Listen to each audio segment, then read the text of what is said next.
Hello students, welcome. দেখো, তোমাদের life science part নিয়ে আমি এই ভিডিওটা বানাচ্ছি। তো আজকের আলোচনার বিষয় হলো মহামারী। আলোচনা চলছে ক্লাস 8-এর স্কলারশিপ বিষয়ে, জীবনবিজ্ঞান সাবজেক্ট আজকে। তো মহামারী কি? মহামারী অর্থই হলো একসঙ্গে অনেক লোক মারা যাওয়া। মহামারী মানেই যে রোগ হতে হবে তা নয়, একদম যে সাংঘাতিকভাবে কোনো রোগ তা নয়। যেমন ভোপাল গ্যাস ট্র্যাজেডি, এটাকেও একটা মহামারী বলা হয়েছিল, ঠিক আছে? একসঙ্গে অনেক লোক কোনো কারণে মারা গেলে তাকে আমরা মহামারী বলি। এখন এই মহামারী মূলত রোগের সঙ্গেই সম্পর্কিত, এটা নিয়ে কোনো সন্দেহ নেই, দু একটি টুকরো কেস বাদ দিলে। তো কোনো একটা রোগ মহামারীতে পরিণত হবে কি না সেটা আমরা বুঝবো কি করে? মহামারী হবে কি না তার কতগুলো এখানে পয়েন্ট লিখেছি, আমি তোমাদের বইতে লিখে দেওয়া আছে। আমি উদাহরণ ধরে ধরে আলোচনা করছি তোমাদের সাথে এটা নিয়ে। প্রথমে বলছে রোগটির লক্ষণ কি। কেন বলছে রোগটির লক্ষণ কি? না, রোগটির লক্ষণ যদি একেবারে নতুন কিছু হয়, যতক্ষণ না পর্যন্ত সেই লক্ষণটাকে আমরা কিভাবে ট্যাকেল করব বুঝতে পারবো, এই রোগটা থেকে মানুষকে নিষ্কৃতি দিতে পারবো না। একেবারে নতুন কোনো লক্ষণ হয়ে গেলে সমস্যা। যদি লক্ষণটা পুরনো হয়ে থাকে, মানে পুরনো কোনো লক্ষণের সঙ্গে মিল থেকে থাকে, তখন আমি তাকে চিকিৎসা করতে পারবো। এই লক্ষণ একটা বিরাট বড় বিষয়। যেমন ধরো এই করোনা ভাইরাস ডিজিজ, তোমাদের অনেকেরই মনে আছে, নতুন একটা লক্ষণ দেখা দিচ্ছিল যে স্বাদ এবং গন্ধের অনুভূতি চলে যাওয়া। এখন এই স্বাদ এবং গন্ধের অনুভূতি চলে যাওয়া এটা একটা অন্য রোগ, কিন্তু তার সঙ্গে সঙ্গে শ্বাসনালীর সংক্রমণ, ফুসফুসের সংক্রমণ, এই যে ব্যাপারগুলো জুড়ে যাচ্ছে, তাহলে অনেকগুলো লক্ষণ একত্রিত হয়ে রোগটাকে জটিল করে তুলছে। তাই লক্ষণ একটা অতি গুরুত্বপূর্ণ বিষয়। তারপরে কতটা এলাকা জুড়ে ছড়িয়েছে। দেখো, যখন কোনো রোগ হঠাৎ করে চলে আসে তখন কিন্তু প্রথম রোগী দেখেই আমরা বুঝতে পারি না এটা নতুন কোনো রোগ চলে এসছে বা কোনো সমস্যায় পড়তে পারি। প্রথমে একজন রোগী, তারপর দুজন রোগী, তারপর 4 জন রোগী, 8 জন রোগী, 10 জন হতে হতে যখন রোগটা ছড়িয়ে পড়ছে, তখন আমরা বুঝতে পারি যে এমন একটা রোগ আসতে চলেছে বা এমন কোনো ঘটনা ঘটতে চলেছে যেখানে আমাদের বিপদ আছে। তাই যে মুহূর্তে জানা গেল যে একটা নতুন ধরনের রোগ বা একটা কোনো রোগ তাকে চিকিৎসা করা ঠিক মতো যাচ্ছে না, দ্রুত ছড়িয়ে পড়ছে, সেই মুহূর্তে সেটা কতটা এলাকা জুড়ে ছড়িয়ে পড়েছে, দ্যাটস ভেরি ইম্পর্টেন্ট। ওকে, এবারে কোথায় প্রথম ধরা পড়েছে? দেখো, কোনো একটা রোগ যদি এমন একটা এলাকায় ধরা পড়ে যে এলাকাটা থেকে লোকের বাইরে বেরোনো বা বাইরের লোক ভেতরে ঢোকাকে বন্ধ করা যায়, তাহলে আমাদের কিন্তু সেই রোগটাকে আটকে দিতে বেশি সময় লাগবে না। যেমন ধরো, কোনো একটা দ্বীপে কোনো একটা নতুন রোগ দেখা দিয়েছে, যদি না আমরা বাইরে থেকে লোক ওই দ্বীপে যাই, তাহলে বাইরের লোক আক্রান্ত হওয়ার সম্ভাবনা কম। ঠিক তেমনি করে ওই দ্বীপ থেকে লোক যদি বাইরে না বেরোয়, তাহলে অন্য লোকের আক্রান্ত হওয়ার সম্ভাবনা কম। ঠিক আছে? তাহলে আমি কি করতে পারবো না, কোথায় ধরা পড়েছে এইটা যদি আমার জানা থাকে ঠিকঠাক করে, তাহলে কিন্তু রোগটাকে আমরা আটকে দিতে পারি ছড়িয়ে পড়ার হাত থেকে। তারপর কখন এই ঘটনাটি ঘটেছে, এটা খুব গুরুত্বপূর্ণ যে কখন ঘটনাটি ঘটেছে। যেমন দেখো, প্রচণ্ড শীতকালে ধরো ঘটনাটা ঘটেছে, তাহলে এমনিতেই রাস্তাঘাটে লোকজন কম বেরোন, একান্ত প্রয়োজন ছাড়া মানুষজন রাস্তায় বেরোন না, তাহলে কিন্তু মানুষে মানুষে মেশা এই জায়গাটা অনেকটা আটকে দেওয়া যায়। কিংবা ধরো জলবাহিত কোনো রোগ বর্ষাকালে প্রচণ্ড মানে বৃদ্ধি পেয়েছে, তুমি কি পারবে বর্ষাকালে ওই জলবাহিত রোগটাকে খুব ভালো করে আটকাতে? পারবে না, কারণ বর্ষায় মাঠ ঘাট জলে ভর্তি, তোমার বাড়ির থেকে নির্গত জল অন্যের বাড়িতে চলে যাচ্ছে কোনো না কোনো উপায়ে, তাহলে তুমি জলবাহিত রোগকে আটকাতে পারবে না। কখন? বর্ষাকালে হলে আটকাতে পারবে না। ঠিক তেমনি করে বছরের যে সময়তে সবসময় একটু বাতাস বয়, মোটামুটি বসন্তকাল অর্থাৎ ফাল্গুন চৈত্র বৈশাখের শুরুর দিকটাতে দেখবে দক্ষিণ দিক থেকে একটা বাতাস প্রায় বয়, যেটা কিন্তু শীতকালে উত্তর দিক থেকে বয়। তো এই সময় যদি কোনো বায়ুবাহিত রোগ দেখা দেয়, তাহলে সেই বায়ুবাহিত রোগ ওই বায়ু প্রবাহ দ্বারা সহজে ছড়িয়ে পড়বে, আমরা আটকাতে পারবো না। তাহলে বছরের কোন সময় ঘটনাটি ঘটেছে এটা খুব গুরুত্বপূর্ণ। কারা কারা আক্রান্ত হয়েছেন? বয়স্ক লোক, মাঝবয়সী লোক, কম বয়সী ছেলেমেয়েরা, এটার উপরেও অনেক কিছু ডিপেন্ড করে, তাই না? বয়স্ক লোক, ধরো প্রচণ্ড বয়স্ক লোকরা আক্রান্ত হচ্ছে কোন একটা ঘটনাতে, তাহলে সেই সমস্ত লোকগুলোকে আইসোলেট করে দেওয়া বা আটকে দেওয়া বা কোনো একটা জায়গায় রেখে দেওয়া অনেকটা সহজ। কিন্তু যারা কর্মঠ ব্যক্তি 30 থেকে 50 বছরের মধ্যে যারা রেগুলার বাইরে বেরোন, এই মাপের লোকজনদের যদি আক্রান্ত হন, তখন কিন্তু সেটাকে আটকানো কষ্টকর। ঠিক আছে না? তা কারা আক্রান্ত হয়েছে, দ্যাটস ভেরি ইম্পর্টেন্ট। কেন এই ঘটনা ঘটলো, অর্থাৎ যে ঘটনাটি ঘটেছে সে যেটাই হোক না কেন, রোগ ছড়িয়ে পড়াও যায়, কেন ঘটলো সেই কারণটা জানা থাকলে আটকানো সবসময়ের জন্য সহজ হয়, তাই না? যদি কারণটা জানা থাকে তাহলে কিন্তু আমার আটকানোটা খুব সহজ হয় যে কেন ঘটনাটি ঘটেছে। তাই কেন খুব গুরুত্বপূর্ণ। কি ব্যবস্থা নিলে রোগটি এড়ানো যেত, এটাও সেই আগেরটার মতোই। আর কি করলে নিজেকে রক্ষা করা সম্ভব, আমি যদি মানুষকে বুঝিয়ে দিতে পারি যে কীভাবে সে নিজেকে রক্ষা করবে, যেমন করোনা ডিজিজের সময় আমরা মাস্ক পরছিলাম, স্যানিটাইজার ইউজ করছিলাম, মানুষের সঙ্গে দূরত্ব বজায় রাখছিলাম, ঠিক আছে না, বেশি বাইরে বেরোচ্ছিলাম না, অল্প অল্প বাইরে বেরোচ্ছিলাম, প্রয়োজন ছাড়া বাইরে বেরোচ্ছিলাম না। তো এই ব্যবস্থাগুলো করলে আমরা নিজেকে রক্ষা করতে পারবো, এমনটা দেখা গিয়েছিল। এবং এই ব্যবস্থা করে কিন্তু অনেকে তাকে রক্ষা করেছে। যদি এই ব্যবস্থাটা না থাকতো তাহলে কিন্তু আরও অনেক মানুষ ওই রোগে আক্রান্ত হতে পারতো। তাহলে বোঝা গেল যে একটা রোগ মহামারীতে পরিণত হবে কিনা কী করে বুঝবো। এবারে মহামারীর প্রকারভেদ। মহামারীকে মূলত 3টে ভাগে ভাগ করা হয়েছে। প্রথম হচ্ছে সাধারণ উৎস মহামারী, অর্থাৎ কোনো একটা রোগের কারণে বা কোনো ভাইরাসের কারণে অথবা কোনো তোমার প্রাকৃতিক কারণে যখন কোনো মহামারী হয় তখন তাকে আমরা সাধারণ উৎস মহামারী বলি। যেমন ভোপাল গ্যাস ট্র্যাজেডি। কি হয়েছিল 1984 সালে ইউনিয়ন কার্বাইড ইন্ডিয়া লিমিটেড বলে একটা কারখানাতে মিথেন আইসোসায়ানেট বা এমআইসি, যাকে বাংলাতে মিক বলা হয়, মিক গ্যাস লিক করতে থাকে। এই গ্যাসটা অত্যন্ত বিষাক্ত গ্যাস এবং এই গ্যাস লিক করার কারণে প্রায় 5 লক্ষ লোক ক্ষতিগ্রস্ত হয়েছিল এবং অসংখ্য লোক মারা গিয়েছিল হঠাৎ করে 2-1 দিনের মধ্যেই। আর পরবর্তীকালে কোনোদিন এই ঘটনা ঘটেনি। কেন না, কেন ঘটেছিল, কি ব্যবস্থা নিলে এড়ানো সম্ভব হতো, ঠিক আছে, কখন ঘটেছে, কোথায় ঘটেছে, এই জায়গাগুলোকে ডিটেক্ট করে ওই ধরনের ঘটনাকে এড়ানো গিয়েছে। তার মানে যে কোনোদিন ঘটবে না তা নয়, ঘটতে পারে, বাট আমরা অনেক সচেতন এখন। তারপরে মিনামাটা, এটা পারদের জন্য হয়ে থাকে, পারদ ঘটিত দূষণের কারণে জাপানে প্রথম দেখা দিয়েছিল মিনামাটা রোগ। এগুলো হচ্ছে সাধারণ উৎস মহামারী। সংক্রামক মহামারী, অর্থাৎ এক ব্যক্তি থেকে আরেক ব্যক্তিতে সংক্রামিত হয়, সে বায়ুর মাধ্যমে হতে পারে, জলের মাধ্যমে হতে পারে, কন্ট্যাক্ট বা স্পর্শের মাধ্যমে হতে পারে। এরকম মহামারীকে আমরা বলি সংক্রামক মহামারী, যেমন হাম, বসন্ত, কোভিড-19 ডিজিজ এগুলো। অসংক্রামক মহামারী, এইটা কিন্তু প্রচন্ড ভয়ের একটা ব্যাপার। কেন ভয়ের ব্যাপার? অসংক্রামক মানে কি, কারোর থেকে কারোর শরীরে ছড়াবে না, ফলে রোগটা সম্পর্কে আমার খুব বেশি এই যে কি করলে নিজেকে রক্ষা করা সম্ভব, কি করলে নিজেকে রক্ষা করা সম্ভব, এই ব্যাপারটা নিয়ে মানুষের খুব বেশি মাথা ব্যথা থাকবে না। আর তাছাড়া এই রোগগুলো এমন একটা রোগ যে রোগগুলো সচরাচর মানুষকে ইমিডিয়েট কোনো বিপদে ফেলে না, ইমিডিয়েট।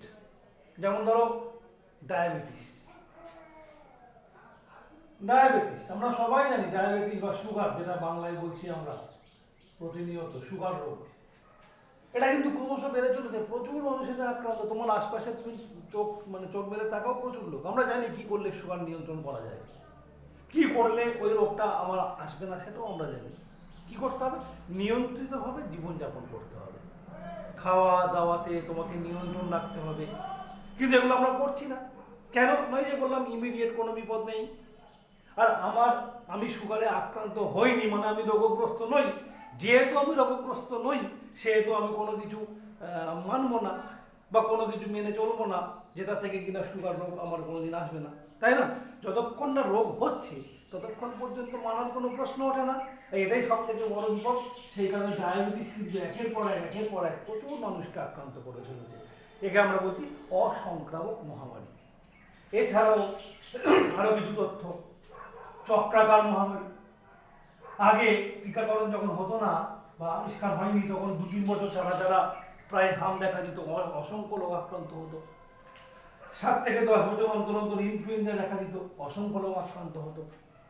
একে আমরা বলছি চক্রাকার মহামারী। এটা ঘুরে ফিরে আসে, ক্রমাগত বৃদ্ধি, একটানা বেড়ে যাচ্ছে, কমার কোনো লক্ষণ নেই। কোন ধরনের মহামারী? এই যে অসংক্রামক মহামারী, করোনারি হার্ট ডিজিজ, ডায়াবেটিস, এই সমস্ত রোগ ক্রমাগত বেড়ে চলেছে, কমছে না, কিন্তু একটানা বাড়ছে। এছাড়া একটা রয়েছে ঋতুভিত্তিক, যেমন হাম, জল বসন্ত, এগুলো কিন্তু নির্দিষ্ট একটা ঋতুতেই বারবারন্ত দেখা দেয়। তাহলে এই হলো তোমার মহামারী সম্পর্কে সাধারণ কিছু ধারণা। এবার আমরা বেশ কিছু রোগ যারা কোনো না কোনো সময় মহামারী আকারে দেখা দিয়েছে কিংবা বর্তমানেও মহামারী আকার ধারণ করে চলেছে, এই কতগুলো রোগ, কেন সেই রোগ হয়, কিভাবে সেই রোগের হাত থেকে বাঁচা যেতে পারে, এই জিনিসটা নিয়ে এবার আমরা পরপর আলোচনা করব।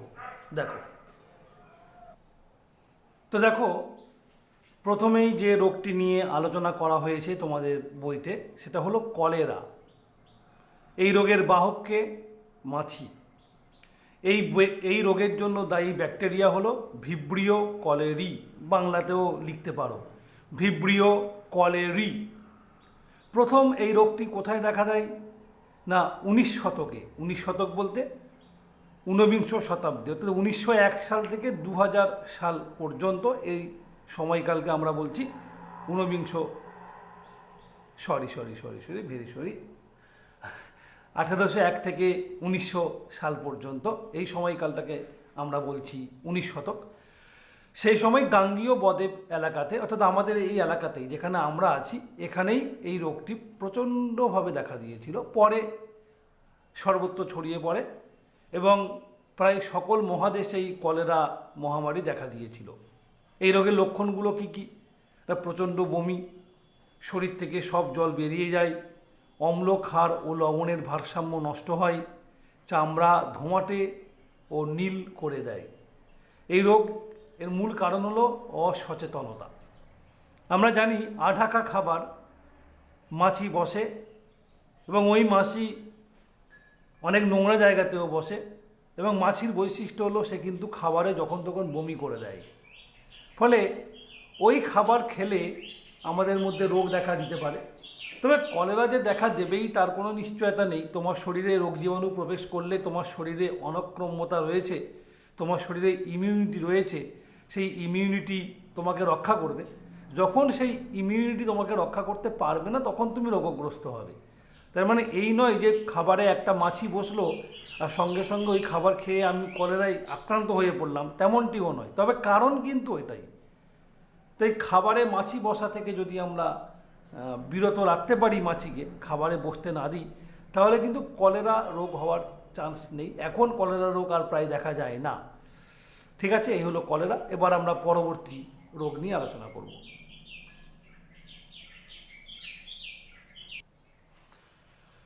এবার পরবর্তী রোগ হচ্ছে ম্যালেরিয়া। ম্যালেরিয়া শব্দের অর্থই হলো খারাপ বায়ু। এই রোগের কারণ হলো প্রোটোজোয়া বা আদ্যপ্রাণী, যার নাম প্লাজমোডিয়াম ভাইভ্যাক্স, বা আরেকটা রয়েছে প্লাজমোডিয়াম ফ্ল্যাসিপেরাম। এবং এই প্রোটোজোয়া বা আদ্যপ্রাণী বহন করে স্ত্রী অ্যানোফিলিস মশা। এর বাহকটা হচ্ছে স্ত্রী অ্যানোফিলিস মশা। কখন বাড়ে? স্বাভাবিক উত্তর হলো মশাবাহিত রোগ যখন মশা বাড়ে তখন বাড়বে। বর্ষাকালে, গরম একটা ওয়েদারে, তারপরে ঠান্ডা ও স্যাঁতস্যাঁতে আবহাওয়াতে এই রোগ বাড়তে পারে। লক্ষণ কি না? কাঁপুনি দিয়ে জ্বর আসবে, ঘাম দিয়ে জ্বর সেরে যাবে। এছাড়া মাথার যন্ত্রণা, যকৃৎ ও প্লীহা বৃদ্ধি, গাঁটে ব্যথা, যন্ত্রণা, সারা শরীরে ব্যথা, এগুলোই হচ্ছে ম্যালেরিয়া রোগের মূল লক্ষণ। 2012 সালে সারা পৃথিবীতে প্রায় 6,60,000 লোক মারা গিয়েছিল ম্যালেরিয়া রোগের কারণে। এটা তথ্য বলছে, সরকারি হিসাব। এর বাইরে সংখ্যাটা কিন্তু আরও অনেক বেশি হতে পারে। তারপর দেখো লাস্ট লাইনটা, 25শে এপ্রিল ম্যালেরিয়া ডে, অর্থাৎ ম্যালেরিয়া সম্পর্কে সচেতনতা বাড়ানোর জন্য বিশ্বব্যাপী 25শে এপ্রিল দিনটিকে ম্যালেরিয়া দিবস হিসাবে পালন করা হয়ে থাকে বা ঘোষণা করা হয়েছে, যাতে ম্যালেরিয়া নিয়ে আমরা মানুষকে সচেতন করতে পারি। এবারে পরবর্তী একটি রোগ নিয়ে আলোচনা করব আমরা, ডেঙ্গি। এর বাহক হলো মশা। কোন মশা? না, এডিস ইজিপ্টাই। এডিস ইজিপ্টাই নামক মশা হলো ডেঙ্গির বাহক। এর জীবাণু হলো ফ্ল্যাভিভাইরাস। তাহলে এটা ভাইরাস ঘটিত রোগ। কলেরা ছিল ব্যাকটেরিয়া, ম্যালেরিয়া ছিল আদ্যপ্রাণী বা প্রোটোজোয়া ঘটিত, ডেঙ্গি হলো ভাইরাস ঘটিত রোগ। প্রথম এই রোগটি দেখা দিয়েছিল কলকাতায় 1963-64 সালে। ডেঙ্গির মূল লক্ষণ কি?